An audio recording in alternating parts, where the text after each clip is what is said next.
There are nights in human history when the sky above Terra seems to listen. On those nights, the air carries a soft pressure, as if velvet were pressed to a drum, and the lights of the hive towers flicker in a rhythm that feels deliberate. In that listening silence, a presence older than any empire watches the species that would attempt an empire of stars. Beyond the visible horizon moves a sea older than air, and shapes without true names turn in its tide with patient hunger. Humanity gave those currents a name so that courage could organize itself. The name is the warp, and it is a weather that answers minds before minds can answer it. The warp is the other sky behind the sky.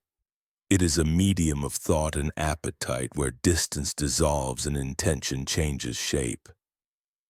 Mortals call it the Sea of Souls because memory does not drown there so much as it remembers itself too loudly. Ships cross it by holding fast to fragile mathematics that admit a prepared vessel and deny the worst of the ocean. Psychers touch it with their minds and are touched in return by pressures that cannot be domesticated.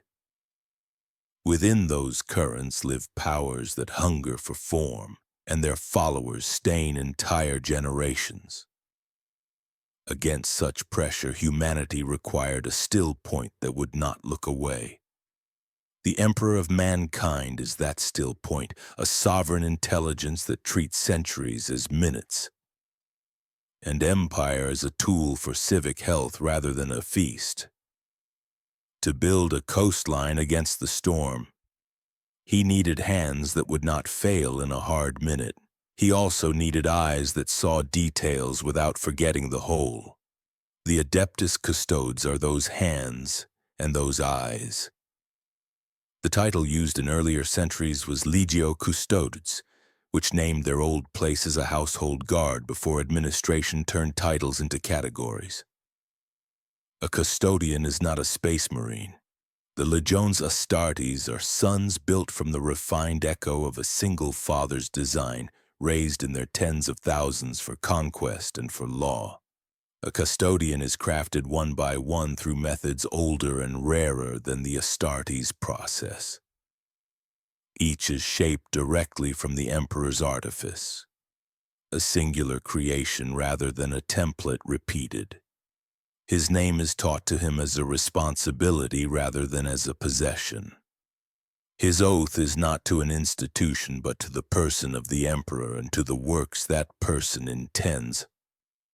Their bodies are altered through layered gene alchemy, psychometric conditioning, and the kind of surgical patience that treats a future victory as a living organ.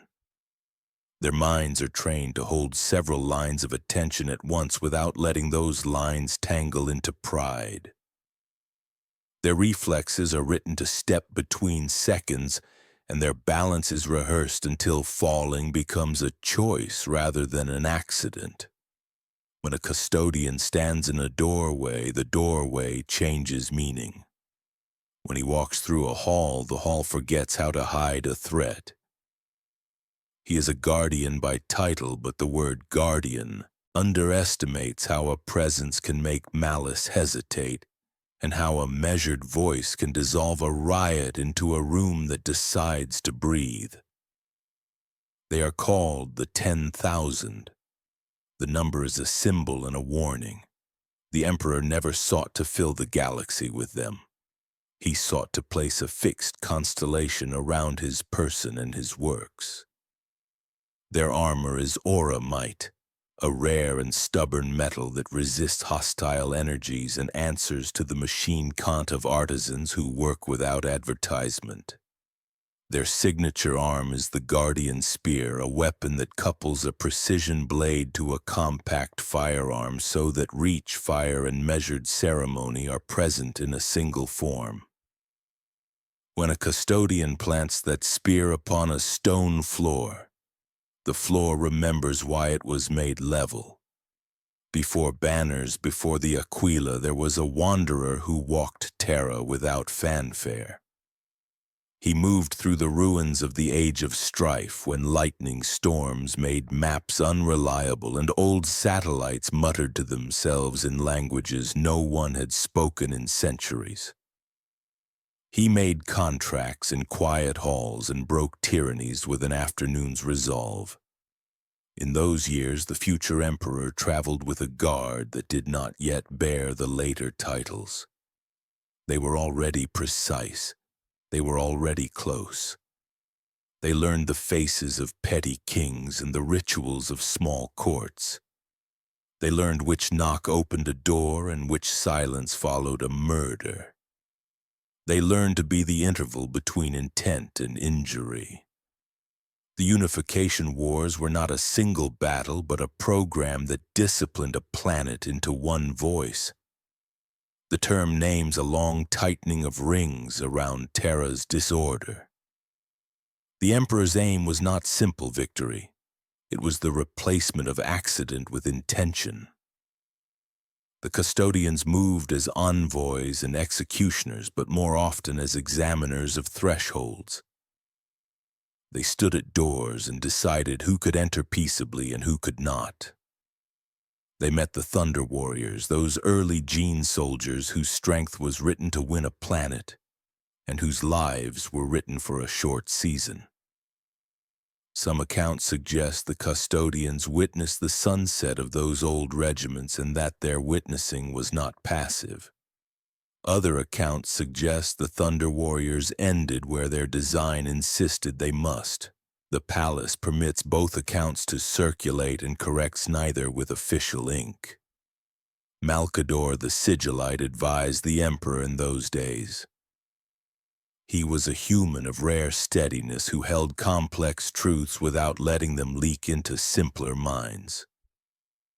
He taught with a quiet severity that favored clean statements over the kind of flourish that entertains without strengthening. The custodians understood him with a courtesy reserved for equals inside a hierarchy that allows few equals. In councils that few remember by name, the emperor established institutions that would survive the centuries. He required a force that could fight with measure but prefer not to fight when a gaze sufficed. He required a household that could be a court, a ministry, and a library of threat. The custodians became that household and learned to sit in rooms where history changes temperature without raising its voice. When the Great Crusade began, the emperor looked outward. The phrase names the movement to reunite scattered human worlds, to break slaver polities, to tame lost forges, and to raise standards on planets where memory had cracked like old paint. The Primarchs, those giant sons stolen by a malice that did not understand patience, were found one by one on distant worlds. The custodians stood behind the emperor when he greeted a son. They stood when a son resisted and had to be convinced by long argument and short demonstrations. They stood when a son was willing and needed a different kind of restraint, the restraint that keeps admiration from becoming indulgence. Their powers were a ledger balanced by limits. A custodian can read a battlefield the way a scholar reads a sentence. He can sense the ripple that precedes an ambush and the quiet that follows a bad decision. He can step between seconds and arrive where harm means to start. He can fire a weapon in a crowded hall and place the last round in the only safe space left. He can recite the budget of a province after one visit by noticing what a steward forgets to show. He can know the smell of treachery before treachery learns the correct word. Yet he is still a finite being. He is not an army. He is not a god. He cannot be everywhere and he cannot be everyone. He must be precise so that precision multiplies itself. The Imperial Palace rose on Terra like a controlled mountain range. Its walls drank sunlight and returned a clean reflection. Its gates could be seen from aircraft whose pilots enjoyed neat lines. Beneath the floors ran chasms where entire cities could disappear. The custodians learned the palace the way a captain learns the coastline of a trusted harbor. They practiced the blood games, internal trials of security, deception, and ethical limits that keep a guardian honest. In these contests, a custodian might attempt to breach a sanctum and be hunted by his brothers until he either proved a flaw or learned that what looked like a flaw was a door that only opened the wrong way. They recorded those lessons in ledgers that read like prayer. They are not only guards, they are also librarians of threat.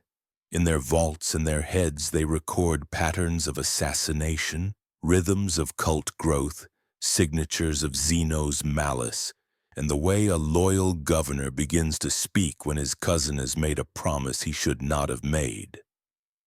They travel as emissaries when an entire army would be a provocation. They stand as witnesses when a treaty line is drawn and the ink smells like iron. They go alone to decks where void ships tremble and convince captains to prefer law over the temporary sweetness of piracy. They make enemies choose the quiet option because the loud option has already been made expensive in their minds. The devices they prefer are few and exact. The Guardian Spear is a symbol and a solution. Its firearm portion throws mass reactive shells that flower inside a target rather than on its surface. Its blade is energized to bite beyond metal, answering the liturgy of the armory with restraint learned over centuries. Their armor is layered, its auramite skin worked by masters who do not tell their names.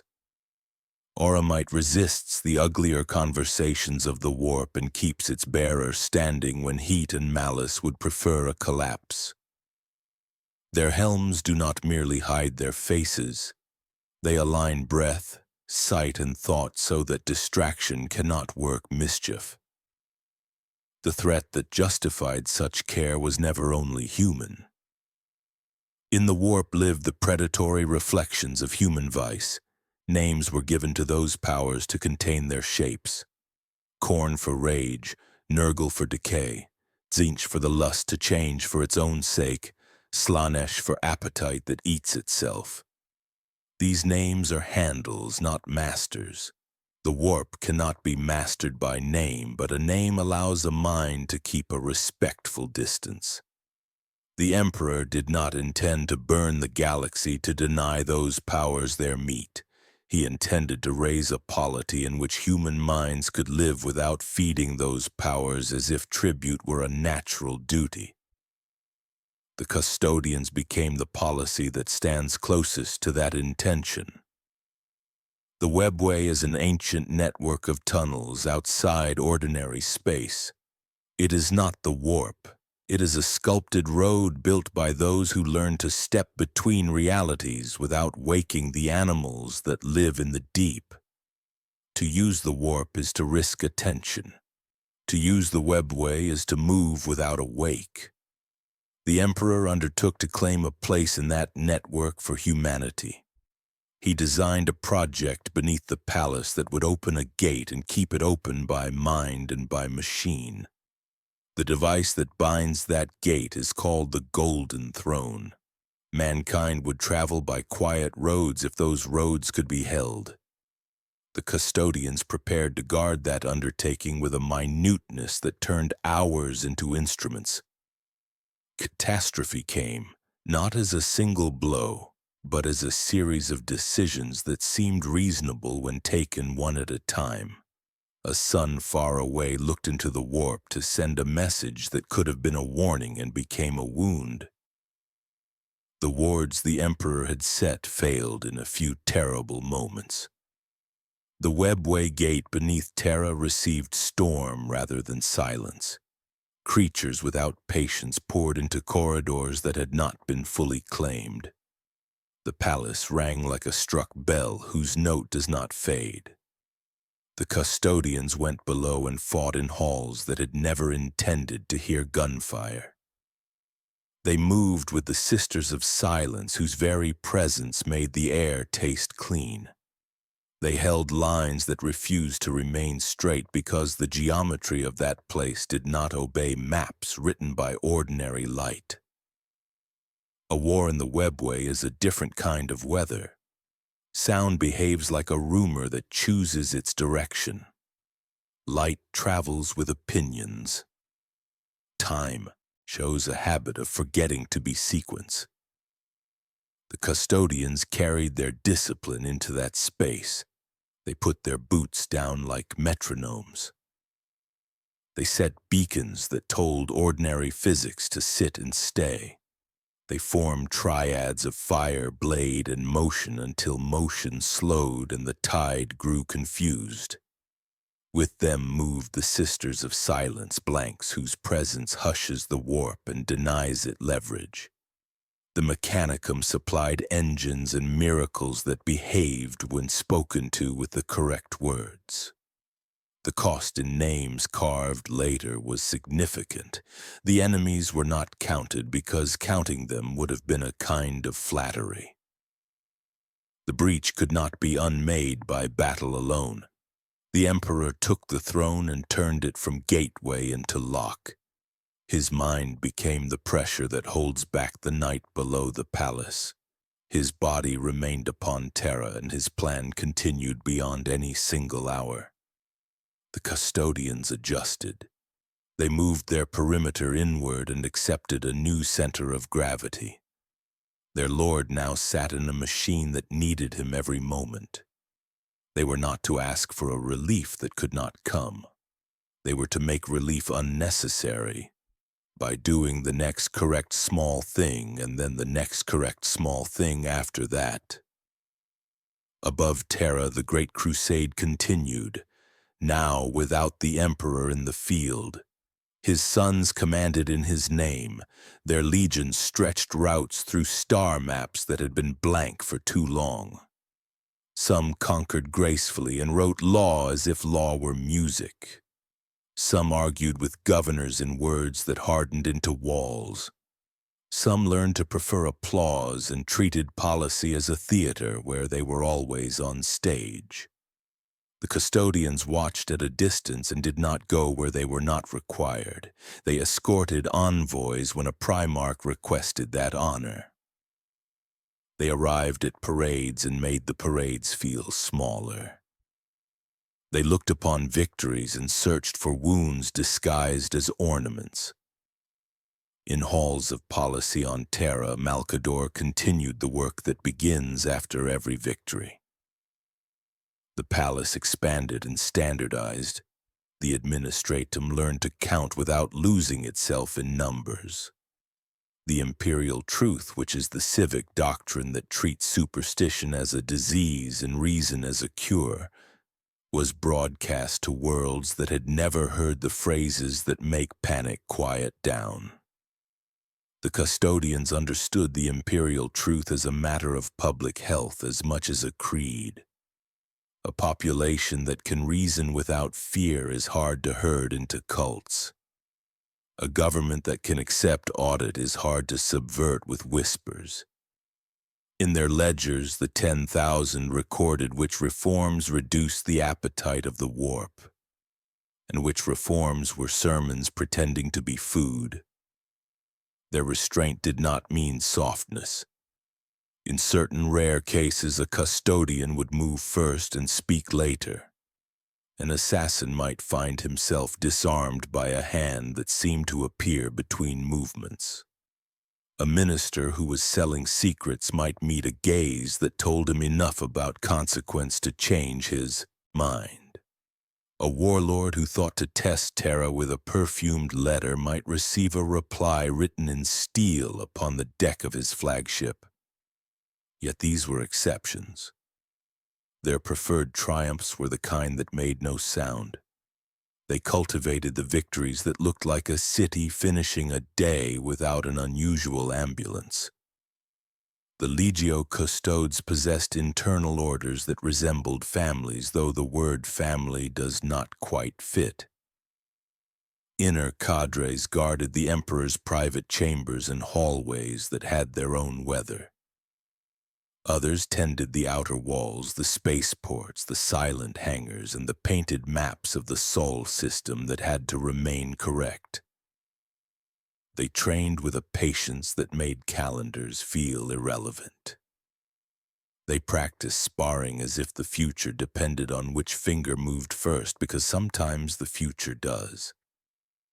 They polished armor until it reflected commitment more than faces, and they spoke little because repetition substitutes for boasting.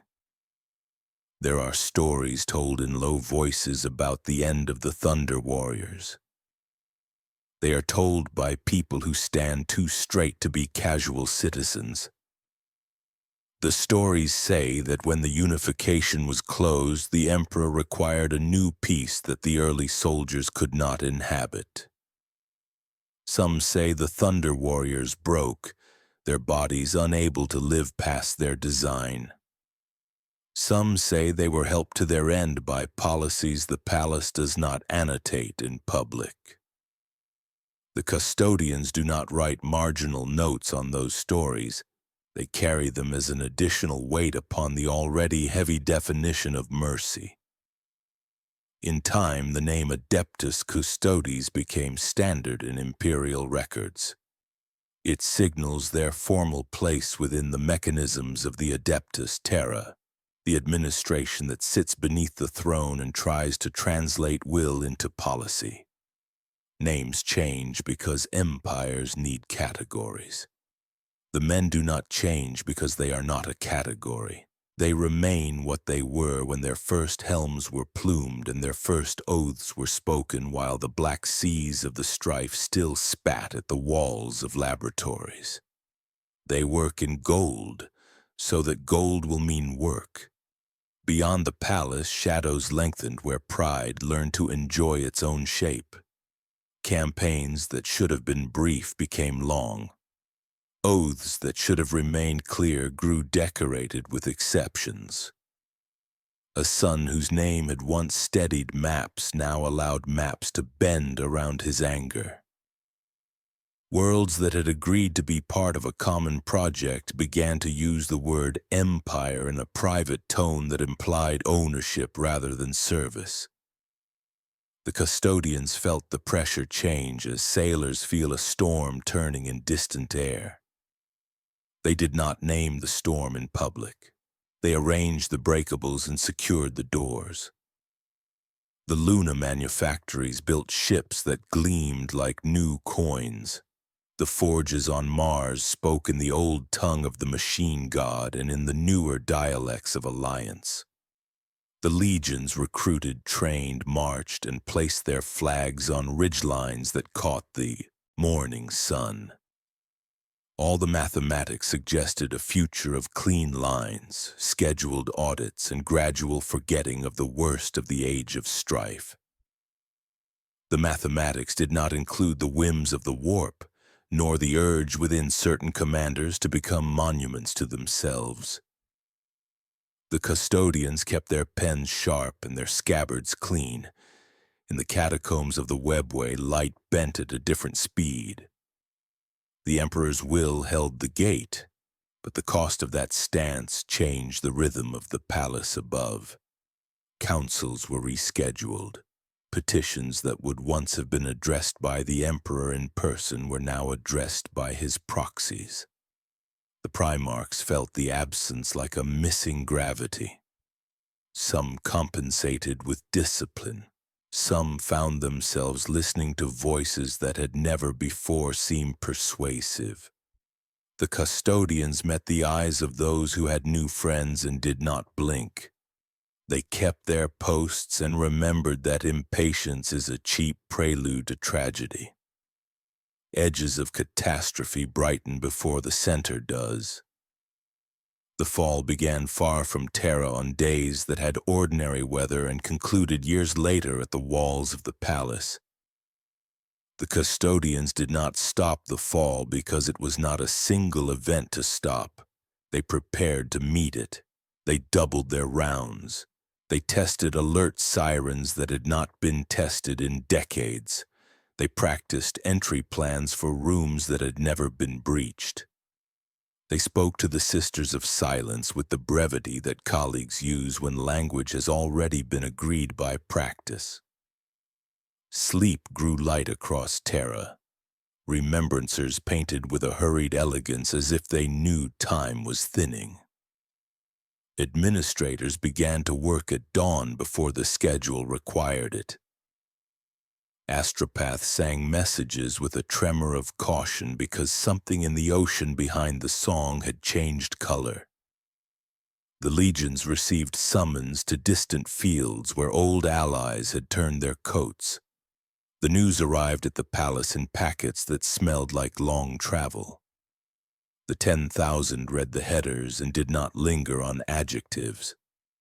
They found the noun in each report and built tasks around it. Through the long halls of the palace walked a gold line that never frayed. It moved from gate to gate, from armory to chapel, from council chamber to the quiet balconies that looked down into the planetary night. It inspected hinges.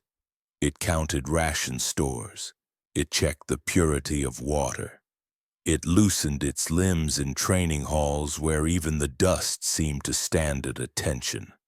It listened to the walls. It remembered the first day it had walked those floors and the last day, not yet written, when it would walk them again with purpose sharpened by grief. The machinery of the palace is not only stone and steel, it is also ceremony that trains minds to respond the same way every day. The watches changed at exact times. The bells ring at exact notes.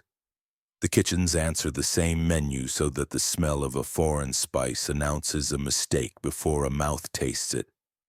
The armories receive inventories so precise that a single bolt shell cannot hide under courtesy.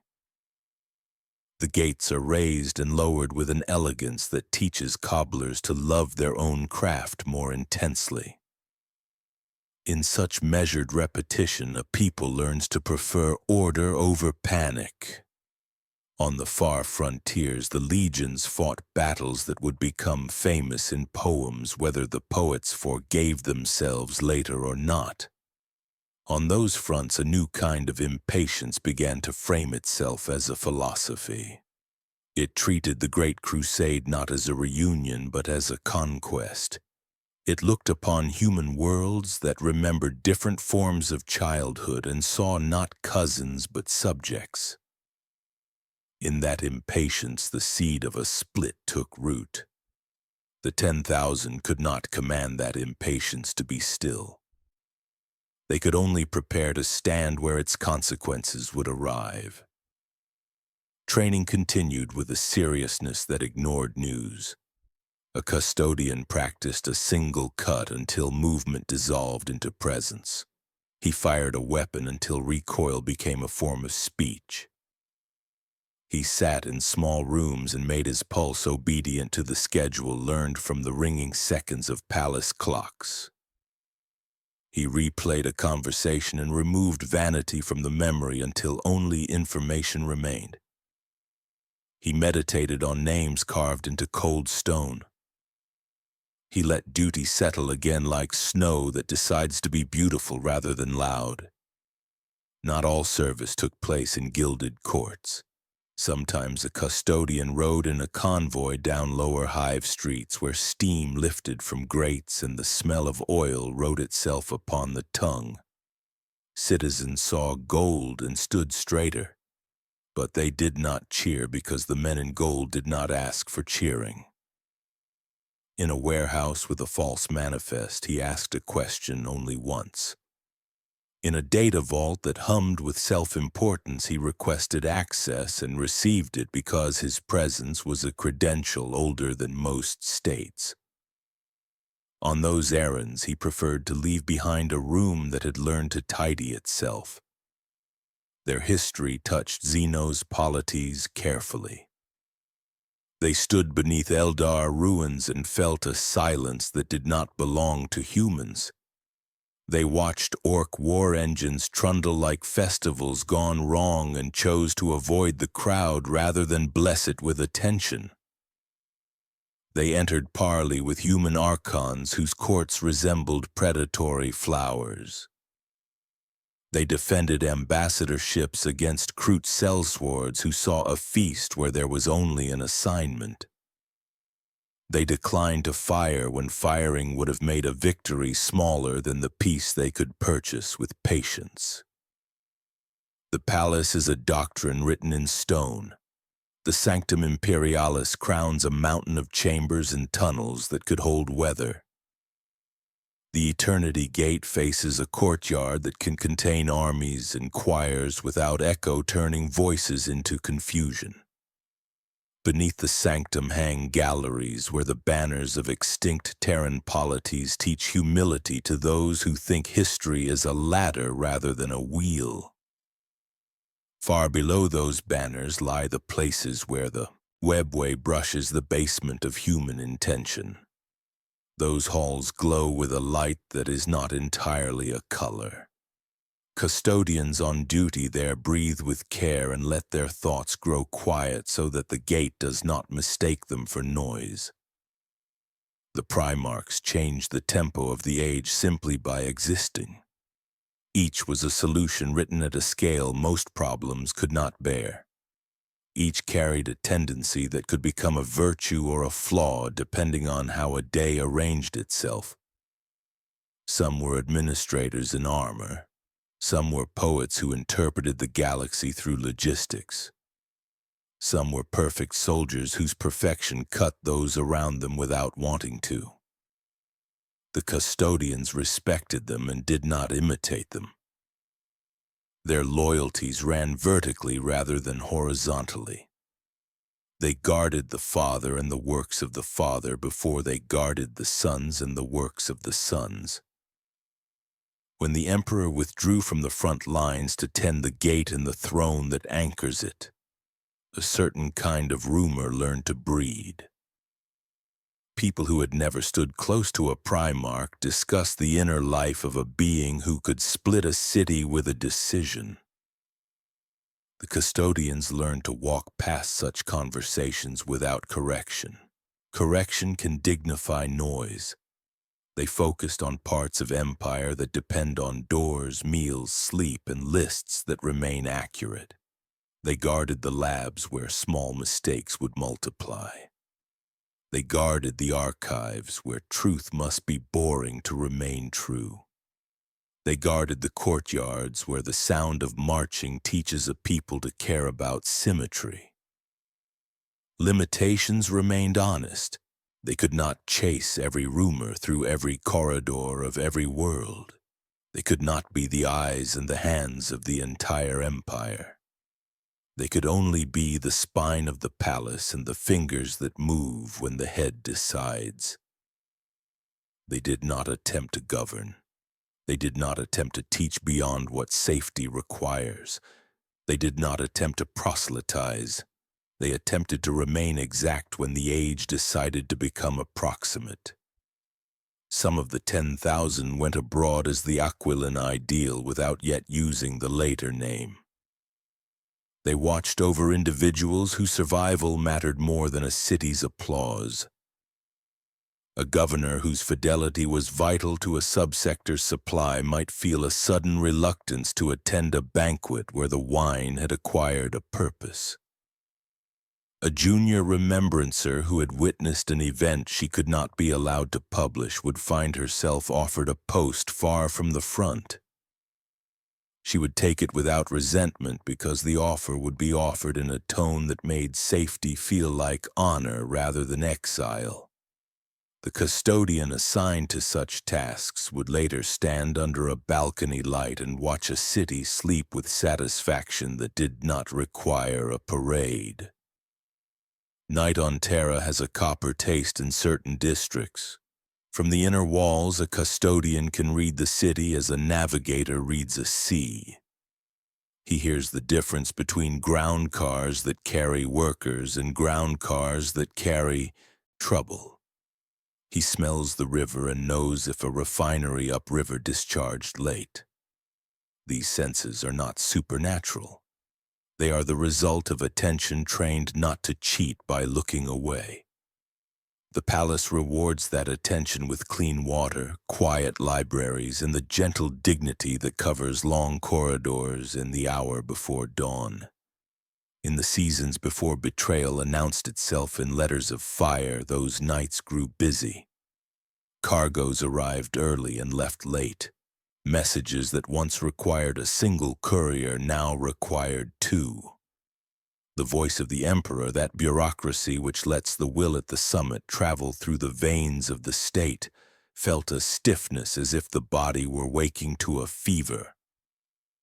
The custodians did not broadcast anxiety. They corrected what they could. They requested additional audits where the numbers began to blur. They reminded their juniors that eagerness is not the same as readiness. Heresy is a word that wears many coats. In those days, it meant the refusal to belong to the common project after having promised to belong. It meant the decision to prime personal greatness at the cost of 1,000 nameless lives per hour. It meant the preference for a private sun when a shared sun would warm more faces. The warp poured colors into that meaning and called those colors righteousness. The custodians saw through those colors because their oath had trained their eyes to remain color-fast. They did not issue manifestos. They polished their boots and ensured that hinges did not squeal. On the far edges of the map, the storm began to organize itself. On Terra, the preparations became a rhythm thick enough to hear in the bones. Civilians were ushered from certain districts into quarters that would keep them safe. Astropaths were clustered under additional guard. The Sisters of Silence moved in small formations where their presence would punish an unforeseen intrusion. The Mechanicum Adepts synchronized their rites with the custodians' schedules until faith and procedure became friends rather than neighbors. Above the Himalaya, the traffic of aircraft traced careful geometry against a sky that decided not to comment. Messages arrived from loyal Primarchs requesting counsel. The answers were brief and exact. Hold, consolidate, preserve the means of speaking tomorrow. Do not waste ships before you know which stars are still safe to approach. Within the palace, the tribunes who held command rotated their men through rest, drill, and alert in cycles that honored the limits of bodies without sacrificing momentum. The kitchens fed those cycles with a care that a novice might find disproportionate. It was not. Food is a doctrine when tired men must remain precise. The last calm months before the storm felt artificial, like theater that refuses to lower its curtain. The custodians completed works of reinforcement that had waited for years at the bottom of lists. They moved munitions to places where munitions would be required. They revised policies for evacuations they hoped would not be necessary. They walked the underways that connect the outer walls to the inner courts and memorized again the smallest variations in stone. They visited the throne and the chambers that surround it, and allowed themselves the comfort of order before the hour arrived when comfort would be a mistake. The first clear news came like a bright nail driven through maps. A signal that should have been a reassurance became a verdict.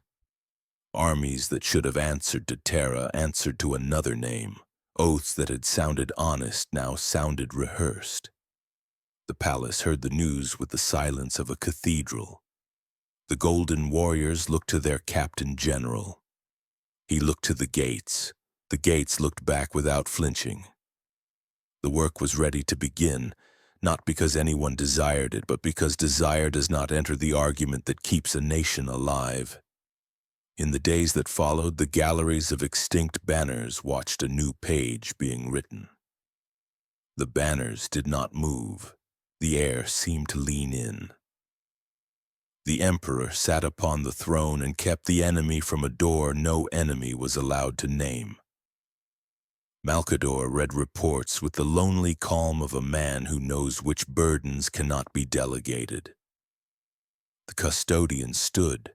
They stood at the eternity gate. They stood at the inner thresholds. They stood in the chambers where an intruder would meet the shortest lecture ever written. They stood in the webway where the light sometimes forgot its obligations and became a suggestion. Among the 10,000, there was one whom others watched when judgment had to be made during a moving hour. Constantine Valdor held the title of Captain General, which is the office that stands directly beneath the emperor in matters of the custodes. He was not a politician, though he understood politics with the accuracy of a surgeon. He was not merely a warrior, though he moved through battle with a reading of angles that made force feel like grammar. When a problem arrived wearing several coats, he removed the coats and left the problem standing in its accurate size. He spoke rarely, and people remembered his silences. Valdor's biography is not a book in any public library. It is written in the spaces between certain events. When the unification needed a door opened without a siege, he found the door and opened it without a siege. When a lord with a pleasant voice hid a store of forbidden weapons beneath a school, he arrived during a lesson, praised a recitation, and left with a list that ended a small war before next week. When a thunder warrior whose heart had learned to fail tried to replace that failure with rage, Valdor turned the rage into rest. None of these episodes carry official titles. They are known by the absence of disasters that would have had titles. At the Council of Nicaea, the empire considered the lawful use of psychic arts among the legions. The question was not abstract. A librarius can anchor a fleet in fog, blind an assassin at range, and turn a rally into a riot by touching a fault line in a crowd. He can also become the hole through which the warp bites a city. The custodians attended in a posture of reserve. They did not campaign. They did not declaim. Valdor offered counsel that placed civilian safety before military advantage. The judgment that followed constrained the use of those arts in a way that suited the palace. In other accounts, different emphases are recalled by voices loyal to different sons. The custodians record the mainstream version and proceed. The Sisters of Silence stood near the custodians often and sometimes nearer during the wars beneath the palace. They are blanks, a term for those rare souls whose presence dampens warp activity and shocks psychic senses into silence. They cannot be read through ordinary witch sight, and their touch upon a chamber is like snow placed upon embers. They carry swords that shine without screaming. They travel aboard black ships that gather untrained psychers for custody and for service to the Astronomicon, which is the beacon that makes interstellar navigation in the warp possible. With the custodians, they form a partnership sometimes called the Talons of the Emperor. The phrase is descriptive rather than proprietary. It names how close protection and quiet negation can become a single act. There were days in the palace when nothing seemed to happen. The calendar filled with inspections, schooling, meditations, and the maintenance of machines that resent neglect. On those days, a visitor might think empire is paperwork under gold ceilings. The visitor would be wrong. The blood games continued even when the sun climbed slowly and traffic moved without sirens. A custodian would pose as a saboteur and attempt to plant a fault at a precise depth in a wall that should not allow faults. Another would disguise his gait, his voice, and his breath and try to cross a threshold that he had crossed 1,000 times as himself. They failed often and learned. They succeeded sometimes and changed something small so that failure would be the rule tomorrow. The Auric Armory holds devices older than most star nations. Adrathic weapons which burn matter into an argument with itself until it forgets its shape. Sleep under prayers that ask them to remain asleep unless the palace bleeds. Lastrum bolt casters are tuned to a degree that borders on personal. Guardian spears are balanced for their owners until the balance becomes a signature that a friend can recognize by sound in a dark hall. The artificers who tend this armory work with masks and with a privacy that is a type of respect. They speak to the machines as one speaks to well-bred animals that could become unkind if handled rudely. Training is a study in slowness. A custodian will practice a single cut until movement dissolves into presence.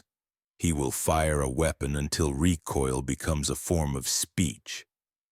He will sit in a small room and learn to make his pulse obedient to a schedule, learned from the ringing seconds of palace clocks. He will replay a conversation and remove vanity from the memory until only information remains. He will meditate on names carved into cold stone and let duty settle again like snow that decides to be beautiful rather than loud. He will leave the hall lighter than he entered because repetition has carried weight away. Not all of their service takes place in gilded courts. Sometimes a custodian rides in a convoy down a lower hive street where steam rises from grates and the smell of oil writes itself on the tongue. Citizens see gold and stand straighter, but they do not cheer because the men in gold do not ask for cheering. In a warehouse with a false manifest, he will ask a question only once, and he will receive the answer because the alternative has no future. In a data vault that hums with self-importance, he will request access and receive it because his presence is a credential older than most states. He will leave a receipt that says nothing about violence and everything about policy. Their history touches the mechanicum of Mars in a way that respects difference while protecting unity. Tech adepts speak a language that treats voltage as prayer and metal as memory. The custodians do not mock that language. They insist only that machines serve the living plan and not the reverse. During the crisis beneath the palace, a savant from Mars, whose talent for finding old truths in new places was both gift and hazard, moved through the webway under the protection of gold. He made discoveries that let the gate behave better than it might have behaved. He also learned how near disaster sits to brilliance when the warp remembers a name. Their dealings with Xenos polities remained careful. Eldar seers might approach a line marked by history and speak in metaphors that forgot the patience of human construction. Orc hordes might gather like green weather and make a noise that invited a response louder than wisdom. The 10,000 measured these situations with practiced quiet. They recognized when a fight would be the beginning of several worse fights. They also recognized when a fight was the only language the room would understand. Even then, they fought with the economy of men who count bullets as carefully as signatures. Within their number, certain ranks appear in records without clarifying vanity. Shield captains hold responsibility for formations whose names change with era and function. Tribunes carry authority that resembles a blade wrapped in cloth. The Heteron guard serve closest to the emperor's person and do not advertise the proximity. These titles are less about pride than about geometry. Someone must stand closest to the center. Someone must coordinate the circumference. Someone must carry news across the radius and ensure that the circle remains a circle. The Webway War left scars that did not show on the skin. Men who had walked corridors where time behaved like a distracted usher returned to halls where clocks behaved and found the behavior unsettling.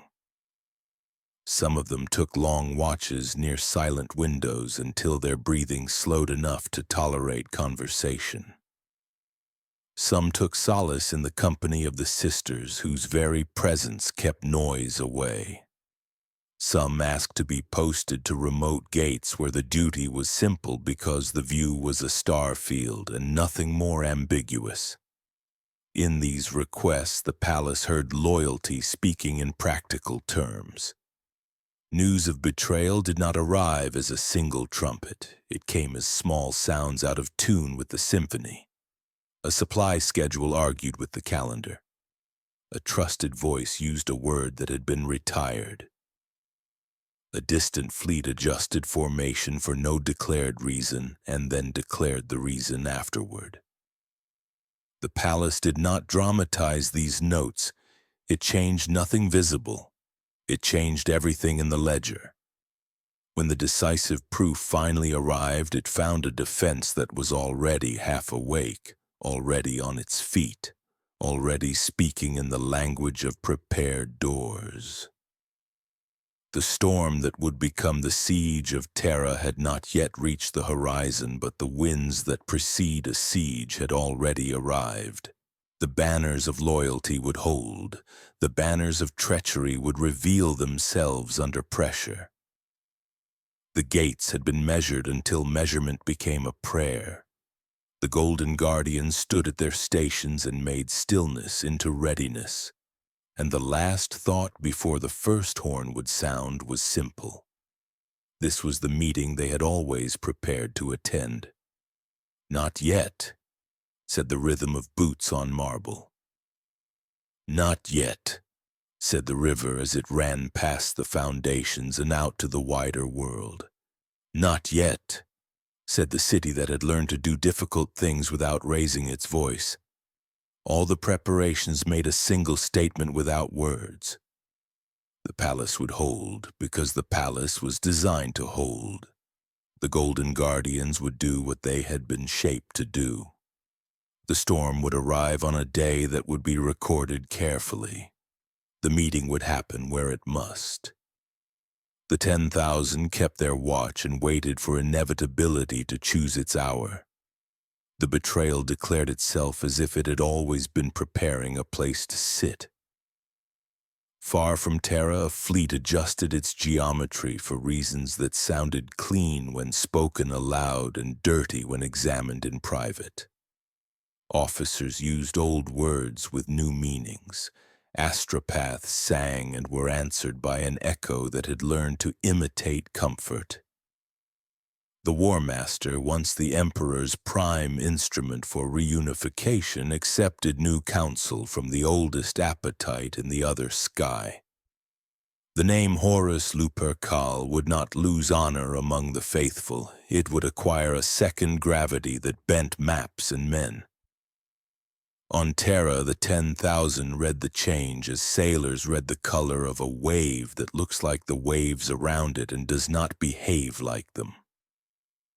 The Sol system began to hold its breath. Pluto's listening posts reported patterns that matched rehearsals from better years and then reported patterns that did not match any rehearsal. The moons of Saturn and Jupiter counted transits and found more than mathematics should permit. Mars whispered in Mechanicum dialects about loyalty and opportunity in sentences that sounded like prayers until their verbs arrived. The palace did not change its pace. It refined it. The custodians did not rehearse panic. They rehearsed calm that stiffens quietly. They walked the eternity gate and the inner doors behind it with steps that announced nothing and prepared for everything. The siege of Terra began as a ring of iron in the void and then as a rain of fire that taught stone new ways to complain. The term names the long moment when the traitor host encircled the throne world and attempted to turn all previous purpose into a footnote.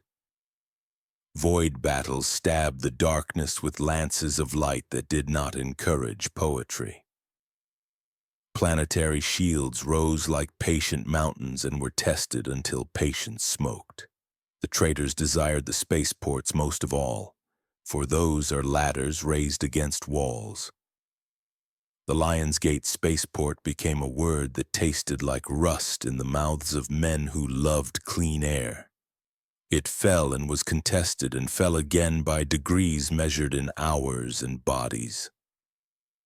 The custodians saw that ladder and understood that every rung would cost a name. Within the palace, Rogel Dorn shaped defense as if defense were sculpture. He is the Primarch whose patience wears armor and whose love for walls is a love for lives behind walls rather than for stone itself. Sanguinius brought the grace of an angel and the steadiness of a commander who keeps beauty from turning into vanity. The white scars hunted in the avenues between bastions like wind that had learned to cut without bragging. The Sisters of Silence walked where the air should have screamed and made it hush.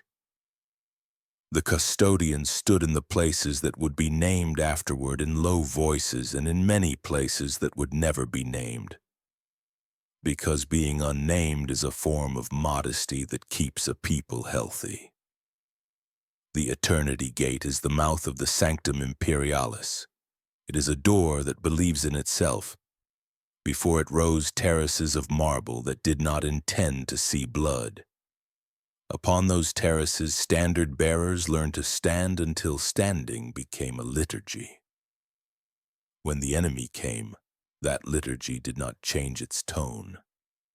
The custodians formed their long lines in gold that looked like morning while the sky overhead had forgotten the colors of morning and had settled on iron.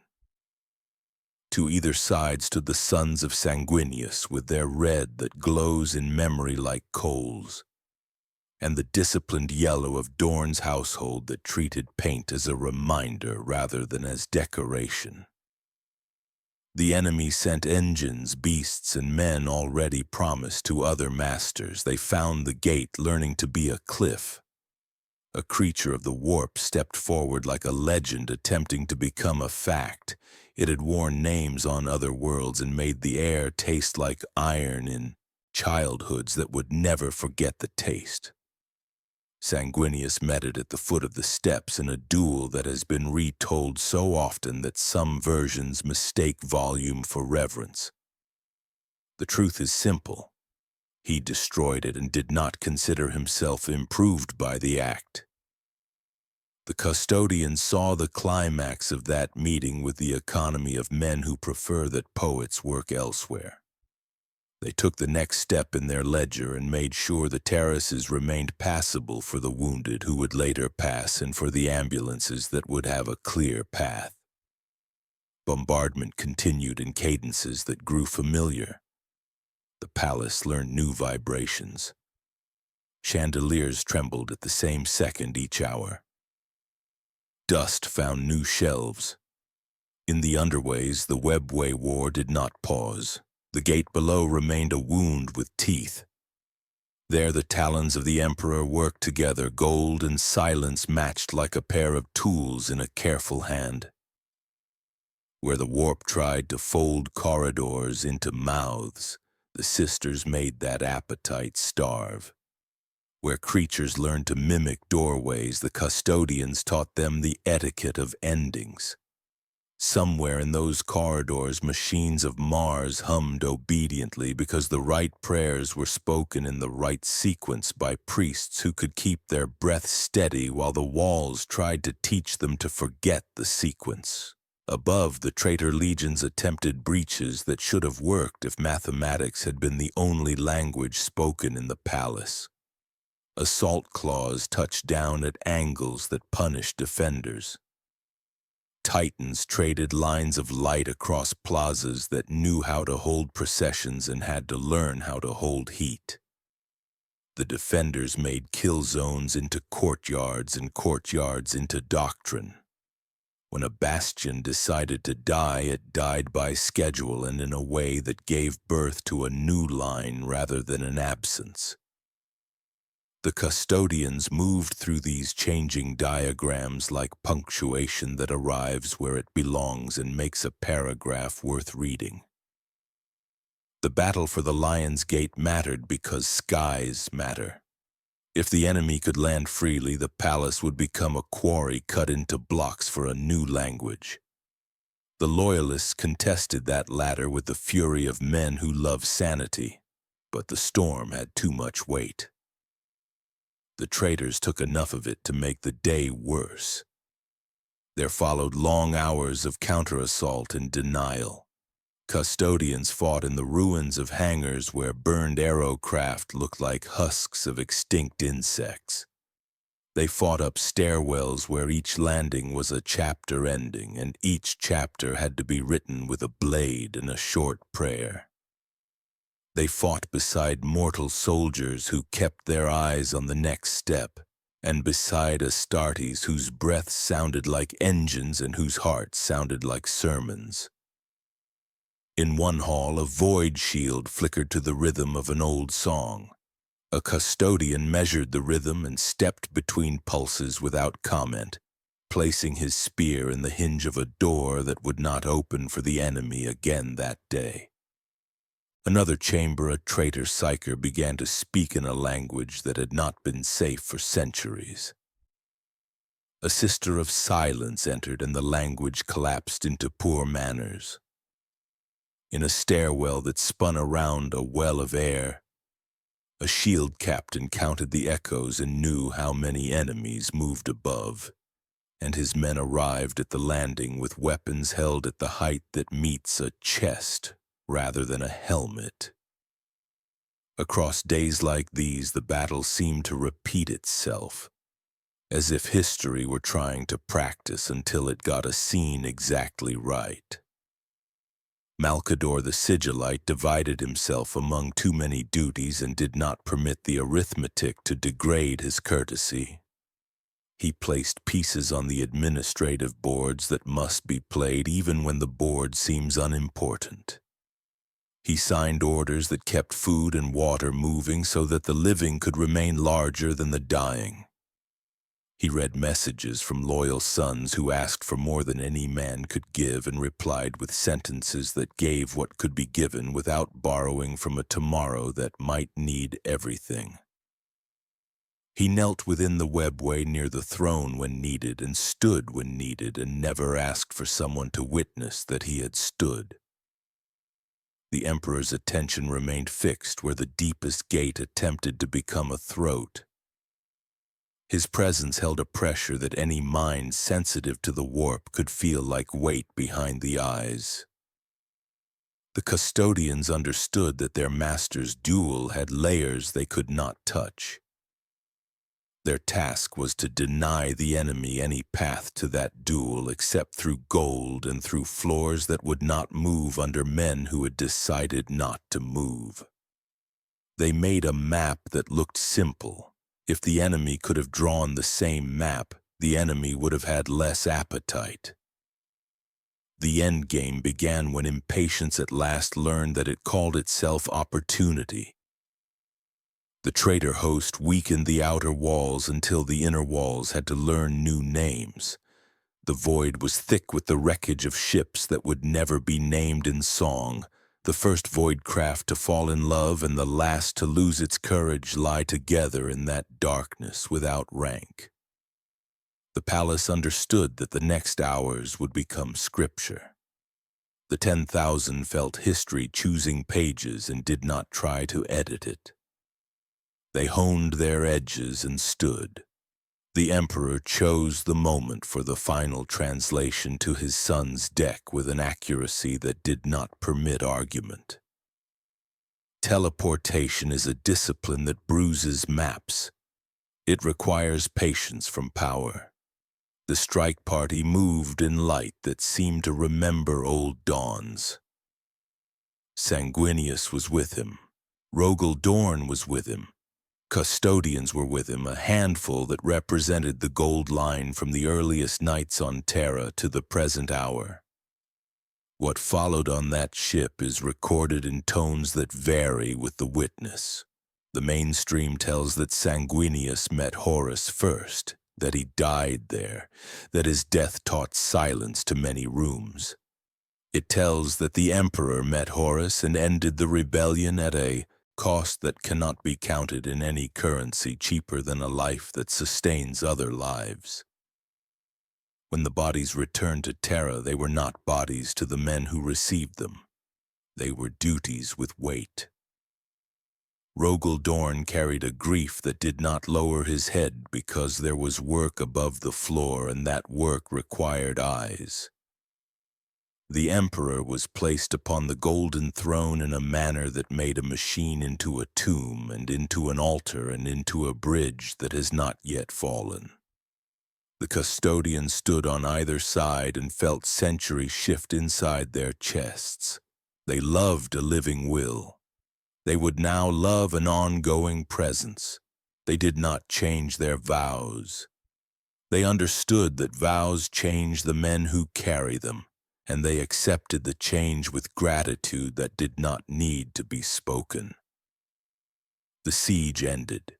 The traitors were pushed back by mathematics drawn with fire and by loyalists who counted hours rather than promises. The scouring began, which is the long movement that returns filth to the drains and returns banners to proper poles across worlds that had learned disobedience. The Legiones Astartes learned new shapes. Robert Gilliman wrote the Codex Astartes so that legions would become chapters and chapters would learn to resist becoming private kingdoms. The custodians did not divide. They adjusted purpose with an inward turn. They became the Adeptus Custodes in formal parchment, and in the memory of a people who needed a name for the gold that still guarded the gate. Terra healed to the degree Terra can heal. Districts were rebuilt with stones that remembered previous fires and preferred not to meet future ones. The administratum amplified itself into a cathedral of numbers that did not forget why numbers exist. The ecclesiarchy grew from faith that had survived prohibition, then compromise, then necessity, and finally declaration. The custodians watch these changes without the anxiety of men who fear that their own importance will be diminished by the growth of neighbors. They had no interest in competition. They were interested only in the health of a project that had taken a different shape because one man now sat always upon one chair. They adopted the long vigil. The phrase is an understatement that suits their taste. Many would never leave Terra again across long ages. They perfected the blood games until the title became a tradition that needs no translation. They created orders within their number whose duties were as much ethical as tactical. Some guarded the sancta and the golden throne itself with a closeness that becomes a relationship between oxygen and lungs. Some took the older role of emissary and became the emissaries imperatus, carrying the presence of the throne into courts and councils where a soft voice carrying an old authority could accomplish more than a bombardment. Some became the shadow keepers who watch the black cells and the secret vaults where horrors are caged by craft and by vow. Some wore the colors of the dread host, the hammer that lands when a lock fails, and a door must be made again with violence that pretends to be inevitability. Some served as the Aquilan shield, guarding single mortals whose survival can change the slope of a century, and doing so with a concentration that turns one life into the center of a map. Their armories adjusted without becoming fashionable. Auramite remained the skin they preferred when the age turned loud. Guardian spears remained the grammar of their arguments. Adrathic devices slept behind more locks because peace depends on forgetting where certain keys lie. Their artificers passed down methods like recipes that teach a family to remember itself. The palace kept calendars that marked days when nothing happened as successes equal to famous anniversaries. Inside those calendars, men in gold-polished floors with their measured walking and taught servants to breathe as if the building were a lung that the whole species had learned to share. There were ages of late orc storm, ages of penitent rebellion, ages when traitor marines in broken armor tried to return to the scene of their great wrong as if a second crime could somehow polish the first. In an age named for a beast, the throne world learned that arrogance can wear green and speak with a mouth that smells like oil and blood. The Adeptus Custodes remained the hard, quiet answer behind the answers given by fleets and by armies. They stood behind high lords who chose wisely and behind high lords who did not, changing what could be changed by the weight of a gaze and the precision of a single sentence delivered in a corridor at the right time. Centuries became a liturgy. The emperor's presence on the throne became the metronome of a civilization that wanted to forget its fear and could not afford to. The Astronomicon burned across the warp like a lighthouse that never confuses storm with duty. Ships sailed by its light. Planets paid tithes measured in grain, ore, men, women, and time. Orders argued with orders about definitions of purity and necessity. The custodians did not take sides in arguments that did not rise to the level of threat to the center. They maintained the center. They carried their spears through halls where policy wears velvet and where knives are coated in compliments. They gave compliments room to breathe. They kept knives in their sheaths by reminding the knives that velvet is not armor. In the 41st millennium, the galaxy learned a new fracture. Cadia fell, and the great rift tore the sky like a wound that refuses to scab. The Noctis Eterna turned familiar stars into strangers for a season. On Terra, the night grew heavy as if the planet had returned to a prehistoric sky where the only light was from fires someone had been obligated to keep. Demons came nearer to speech. The palace held. The Sisters of Silence rekindled their order as if an ember had been preserved beneath ash across centuries waiting for a breath that would not waste, the ember. Black ships resumed their hard errands with new zeal. The Adeptus Custodes did not hide behind memory. They looked out across the darkness and chose again to move. Rowboat Guilliman returned with the weight of history on his shoulders and a new understanding of how history can discipline a man into use rather than pride. He brought the Indomitus Crusade and the understanding that a polity must move or it will rot. The custodians met him with the courtesy due a son who had buried a father and returned to govern the house not because he desired rooms but because the roof required attention.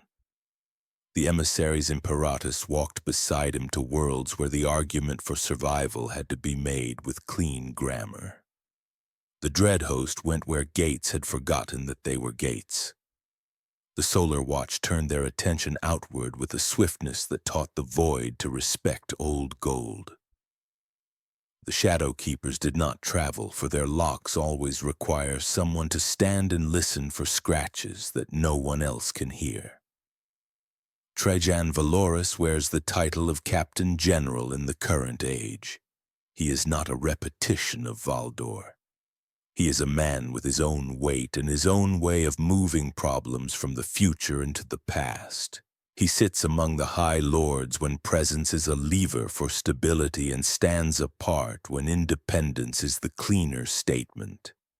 He reads petitioners as an archivist reads marginal notes and understands which marginal notes will become footnotes and which will become paragraphs if left untreated. He leads from the center, which is to say he permits the center to lead him because the center is older than any man who occupies its chair.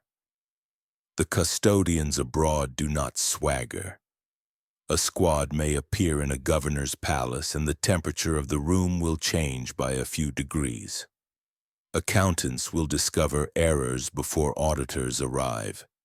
Astropaths will sleep an extra hour without nightmares. A rebellion will recalculate its schedule and find that the day it intended to choose for its first step is no longer available. On a battlefield, a single golden line will move from cover to cover and an enemy will lose the taste for this particular fight because appetite is not bravery. In a dark cathedral where a demon host is about to be unveiled as a miracle, a sister will enter and the breath of the congregation will come back to them as if lungs had been returned to chests. They still practice the blood games, for power without audit is a temptation even to men who despise temptation. They still write ledgers that read like prayer. They still debate internally with a severity that spares the outside world. They still train in a slowness that seems out of joint with a galaxy that prefers spectacle.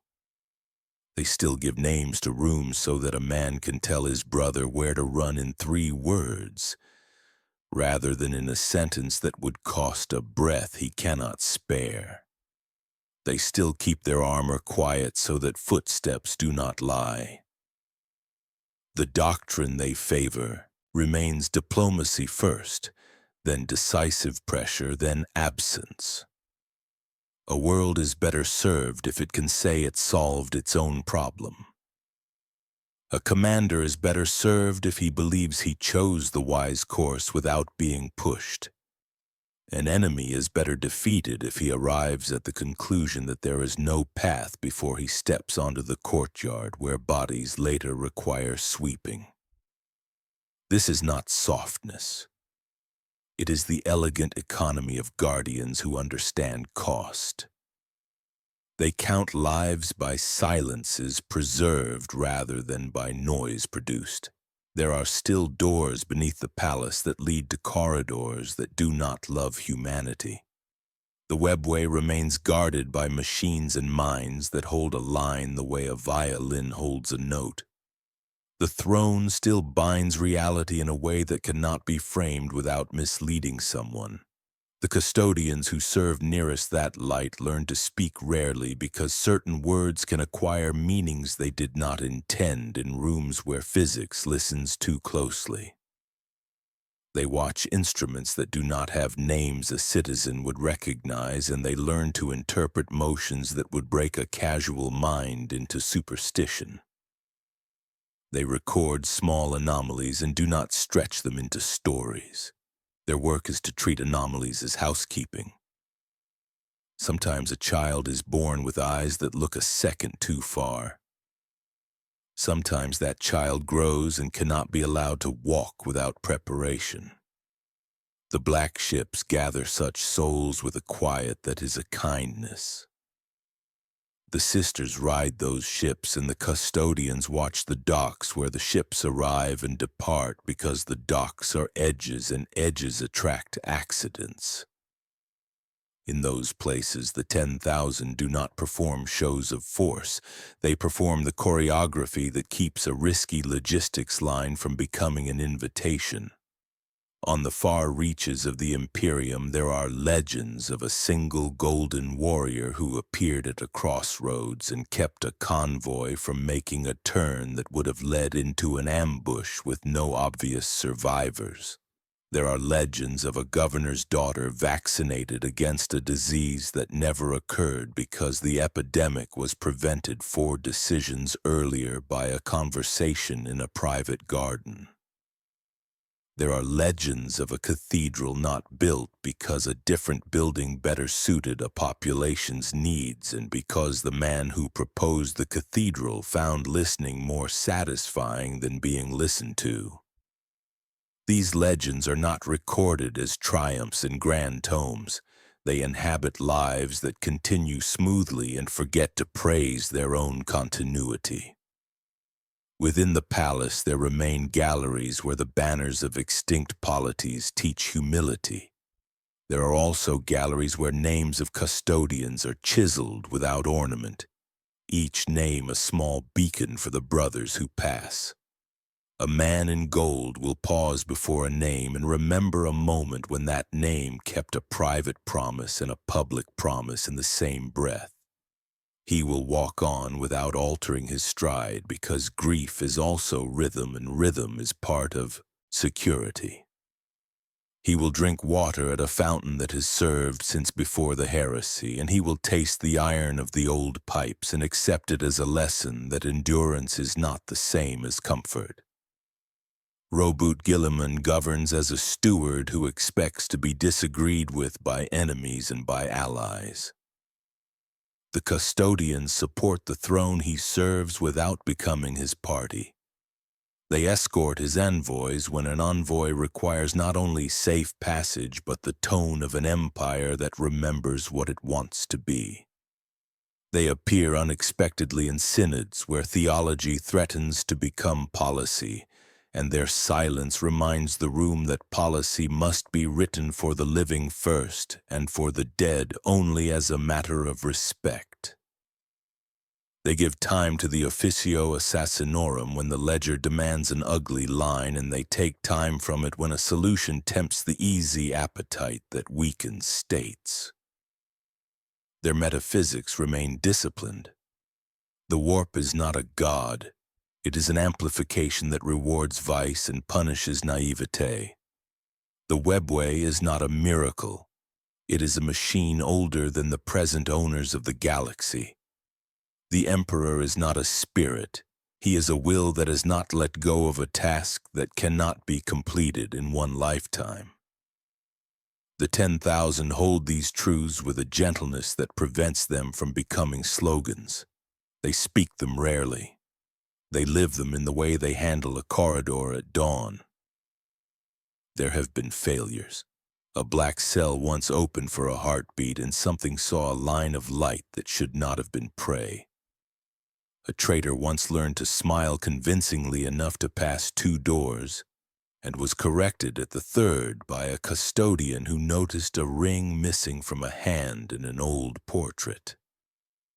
A blood game once revealed a real weakness to a real enemy because secrecy is a blanket that sometimes covers the wrong body. They recorded these failures in ledgers that can be read only in rooms without windows. They learned. They altered a hinge. They changed a schedule. They apologized to the idea of perfection and returned to the practice of excellence. In the quieter decades of the Indomitus era, when fleets are on campaign and news arrives with scars, the palace glows at night like a ship in a dark harbor. From a balcony, a custodian can see the lights of millions of homes and interpret the pattern as a physician interprets a pulse. He can tell if a district is sleeping well. He can tell if a factory is cheating the night. He can tell if a procession has been permitted without the correct forms. He returns inside and makes a note that will prevent a small problem from seeking a large solution. He sleeps for 3 hours and wakes before dawn to train with a man he trained yesterday and will train tomorrow.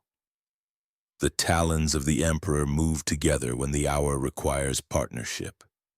Their campaigns do not seek glory. A silence falls over a world once they depart. The voxnets resume their normal gossip. The manufactoria resume their honest lies about quotas. The cathedrals continue to ring bells for the living and for the dead. The people who know what nearly happened begin to forget the details, which is a form of healing. The few who must remember write a line in a book and close it. The custodians who were present polish their gear and return to the gates that still look out over the same courtyards they looked out over before the heresy. Before the thunder, before the first oath was written on paper that smelled like tree and like ink. Their future is not a mystery to them. They will do tomorrow what they did yesterday. They will change small things so that large things need not change. They will honor brothers who fall by standing as those brothers stood. They will recruit rarely and with a care that would shame most parents. They will teach names to men who will carry those names like bridges. They will measure threats and answer precisely. They will let historians argue footsteps while they continue to walk. The end of this chapter in their long biography is not an ending. It is a steadying of breath after a climb. The inevitability they trust is not a prophecy of victory.